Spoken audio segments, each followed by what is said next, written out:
Ayrılık hatı ağırdı yedi gatı, 2 yıl karışıp bilmedin sen. Bolupsun yerin gepi yedgenin yeti, meni yürekten söymezsin sen. Ellerini tutuna her vakit, yüreğimde gördüm ulu bak. Azıcık beni deyip ayttım sana, kömül deryamı da koydun sen ben. Hakkeli kullu o kaydan da senden, yadıksın ayrılma üçünden menden.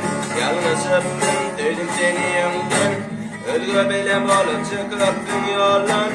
Ayrılık hatı ağır dedi gatı, 2 yıl karışıp bilmedin sen. Bolupsun elin gepi yılganın eti, beni yürekte söymezdin sen.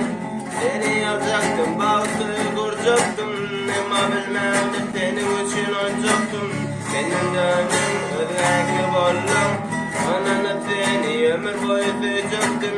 Beni boş hali tutmadı kol elin, sevdin dolu delinli yol kırdın. Vakit geçip dur benim tapın bir yali, anam kalmadı kime kıymer bir yali.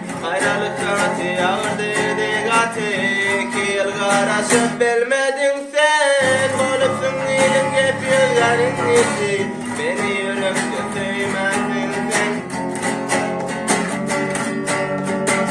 Ayrılık hatı ağır dedi gatı, 2 yıl karışıp bilmedin sen. Bolupsun elin gepi yılganın eti, beni yürekte söymezdin sen. Ayrılık hatı ağır dedi gatı, 2 yıl karışıp bilmedin sen. Bolupsun elin gepi yılganın eti, beni yürekten söymezdin sen.